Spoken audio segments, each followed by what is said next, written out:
तो आज हम अभी सॉल्व कर रहे हैं इग्नू का क्वेश्चन बीएड वाला। इसमें क्या करना है, हमें कल्पित माध्य से कल्पित विधि से हमको माध्यिका की गणना करनी है। कल्पित विधि से माध्यिका की गणना हमको करनी है। तो चलिए देखते हैं हमको क्वेश्चन में क्या क्या गिवन होगा। सबसे पहले मैं आपको बता दूं, क्वेश्चन के अंदर हमको ये वर्ग अंतराल हमको गिवन होगा, ठीक है, और बारंबारता हमको गिवन होगी, ठीक है। उसके बाद हमको फाइंड आउट क्या करना होगा, ये दो चीज़ें हमको खुद फाइंड करनी है। तो चलिए अब इन दोनों चीज़ों को कैसे करते हैं। सबसे पहले आप ध्यान देंगे मध्य बिंदु की तरफ। तो ये मध्य बिंदु कहाँ से आया, ये जो दिख रहा है आपको, जैसे मान लीजिए 62 है, ये कहाँ से आया। आप 60 और 64 इन दोनों को ऐड करिए, कितना आएगा 124। अब इसको आप 2 से डिवाइड करिए, कितना आया 62। तो अब आप यहाँ पे लिख देंगे 62, ठीक है। ऐसे ही हम क्या करेंगे 55, ये दिख रहा होगा आपको, मैं थोड़ा कलर चेंज कर लेता हूँ। देखिए अभी 55 और 59 है, ठीक है। अब इन दोनों को ऐड करिए, कितना आया 55 और 59 को ऐड करिए, जल्दी से ऐड करिए, कितना आया 114, ठीक है। तो 114 को जब आप 2 से डिवाइड करेंगे तो आएगा हमारे पास 57। तो मतलब इसी तरीके से आप क्या करेंगे, ये वाली सारी की सारी मध्य बिंदु आप निकाल लेंगे, ठीक है। लास्ट वाला भी मैं आपको निकाल के एक बार बता देता हूँ। 15 + 19, तो 15 + 19 कितना आएगा हमारे पास 34, और 34 को 2 से डिवाइड करेंगे कितना आएगा 17। तो ये हो गया हमारे पास मध्य बिंदु, ठीक है। तो आई होप आपको यहाँ तक समझ में आ गया होगा। तो ये है हमारा मध्य बिंदु जो हम निकाल चुके हैं। तो हमने अब क्या क्या निकाल लिया, हमने मध्य बिंदु तो फाइंड आउट कर लिया। अब हम बात करेंगे कि विचलन कैसे निकालना है। मेन पॉइंट तो यही है कि इस विचलन को कैसे सॉल्व करना है, ठीक है। अब इस विचलन के लिए देखिए आपको क्या करना है। सबसे पहले ये इसका क्वेश्चन का मतलब क्या है, कल्पित।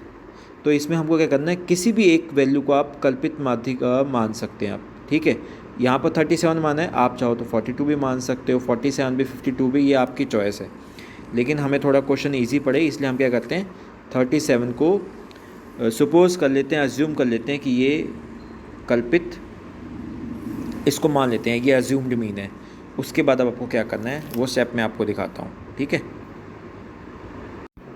तो अब मैंने आपको बताया था कि इसको ये हमें डी आई कैसे निकालना है, जिसको हम लोग बोलते हैं विचलन। ये देखिए ध्यान से, डी आई निकालने के लिए हमने क्या किया था, अज्यूम्ड मीन मान लिया था। ये वही क्वेश्चन है, मैंने इसको नोटबुक पे लिखा है बस, और कुछ नहीं।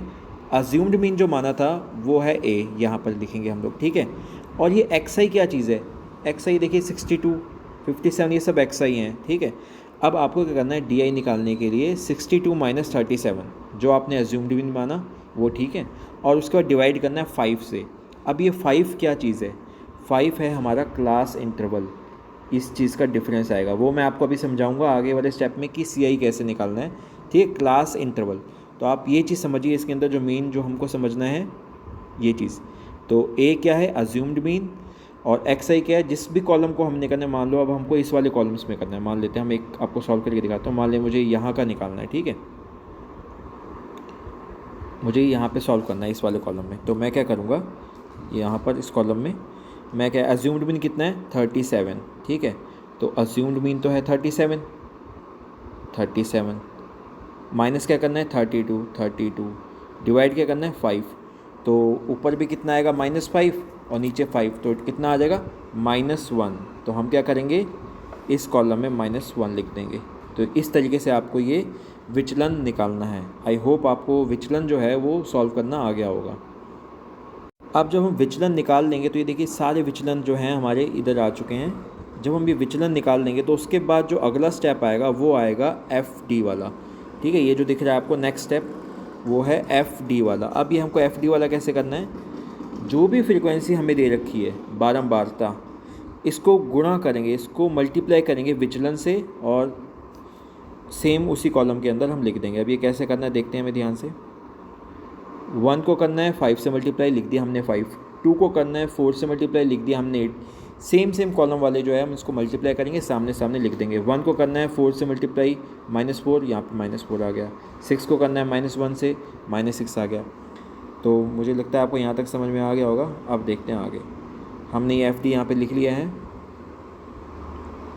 अब उसके बाद देखिए हमें क्या करना है नेक्स्ट स्टेप। अब जो आप ये एफ डी लिख लेंगे यहाँ पे सारा का सारा, आप इसको सारा का सारा क्या करेंगे, समीशन करेंगे, सब का सब टोटल करेंगे।